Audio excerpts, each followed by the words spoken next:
سورہ بقرہ آیت نمبر 177 177 اللہ تبارک و تعالی ارشاد فرماتا ہے لیس البر ان تولوا وجوہکم قبل المشرق والمغرب، نیکی محض یہ نہیں ہے کہ تم اپنے چہروں کو جانب مشرق و مغرب پھیر لو، ولکن البر، اور لیکن نیکی یہ ہے کیا ہے؟ فرمایا من آمن باللہ، جو اللہ پر ایمان لائے، والملائکتی، اور ملائکہ پر ایمان لائے، والکتابی، اور کتب سماویہ پر اور کتاب قرآن کریم فرقان حمید پر ایمان لائے، والنبیین، اور انبیاء پر ایمان لائے۔ ٹھیک ہے۔ اس کے بعد اللہ تبارک و تعالی نے فرمایا کہ وَآتَ الْمَالَ، نیکی یہ ہے کہ آت المال، وہ مال دے، علی حبہ، محبت مال کے باوجود، حالانکہ وہ مال سے محبت رکھتا ہے اور یہ طبعی چیز ہے، کسے دے؟ ذوی القربا، قریبی رشتہ داروں کو، والیتامى، اور یتیموں کو، والمساکین، اور مسکینوں کو، وابن السبیل، اور مسافروں کو، والسائلین، اور مانگنے والوں کو، سوال کرنے والوں کو، وفی الرقاب، اور گردنیں آزاد کرنے میں مال کو خرچ کرے۔ صحیح۔ اس کے بعد فرمایا کہ وَأَقَامَ الصَّلَاةَ، اور نماز قائم کریں، نیکی یہ ہے، وَآتَ الزَّکَاةَ، اور زکوٰۃ ادا کرنے والا، وَالْمُوفُونَ بِعَهْدِهِمْ إِذَا عَاهَدُوا، اور جب وعدہ کرتے ہیں تو وعدوں کو وفا کرتے ہیں، وَالصَّابِرِينَ، اور صفت بیان کی جا رہی ہے صبر کرنے والوں کی کہ وَالصَّابِرِينَ، یہ نیک لوگ وہ ہیں جو صبر کرنے والے ہیں، فِي الْبَأْسَاءِ وَالضَّرَّاءِ وَحِينَ الْبَأْسِ، سختی کے وقت میں، مصیبت کے وقت میں، اور جہاد کے وقت میں۔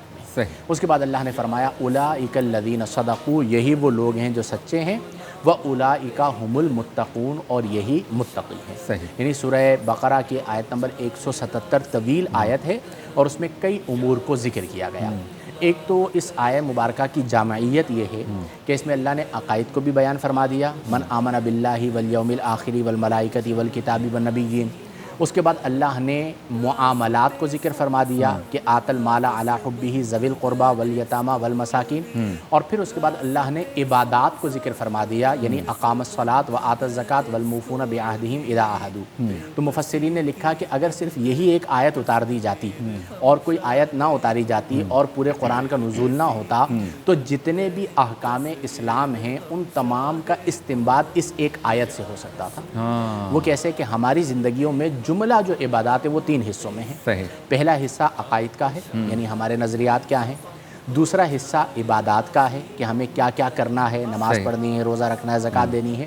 اور تیسرا حصہ معاملات کا ہے کہ میرا معاملہ آپ کے ساتھ، میرے بھائی کے ساتھ، میری بہن کے ساتھ، میری والدہ کے ساتھ کیا ہوگا، یعنی لوگوں کے ساتھ۔ یہ 3 امور ہیں اور ان تینوں چیزوں کو اللہ نے یہاں پر ذکر کر دیا۔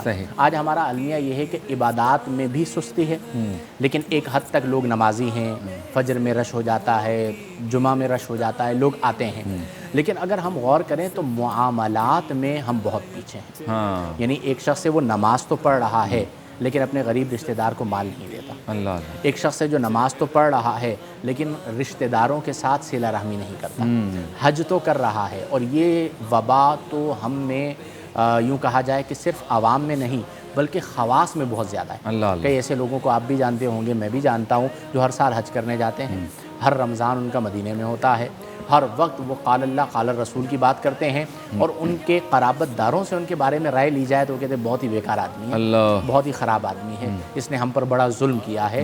یعنی ہم معاملات کے بارے میں، اچھا اسی طرح صرف رشتہ دار نہیں، آپ کے پاس جو لوگ کام کرتے ہیں وہ بھی انسان ہیں، ان کا بھی حق ہے۔ تو کئی بار ایسا ہوتا ہے کہ مشہور بہت اچھے ہوتے ہیں لیکن اسی کے چوکیدار سے پوچھ لیا جائے کہ کیسا آدمی ہے، اسی کے ڈرائیور سے پوچھ لیا جائے تو وہ بتاتا ہے کہ یار بالکل بیکار آدمی ہے۔ تو معاملات میں ہم لوگوں نے اپنے آپ کو بہت پیچھے کر لیا ہے۔ تو مومن کی شان یہ ہے کہ وہ عقائد میں بھی اچھا ہو، عبادات میں بھی اچھا ہو، اور معاملات میں بھی اچھا ہو۔ لیکن عبادت کا فائدہ تو آپ کی ذات کو ہے، جو آپ کر رہے ہیں آپ کو اس کا ثواب ملے گا، لیکن جو معاملہ ہے وہ تو ہوتا ہی 2 لوگوں کے درمیان ہے، چونکہ باب مفاعلہ ہے تو باب مفاعلہ میں 2 فرد ہوتے ہیں کہ ایک تنہا فرد کے ساتھ معاملہ ہو ہی نہیں سکتا، معاملہ تب ہوگا جب 2 لوگ موجود ہوں گے۔ تو اب اس کا اثر منتقل ہو رہا ہے دوسرے لوگوں میں۔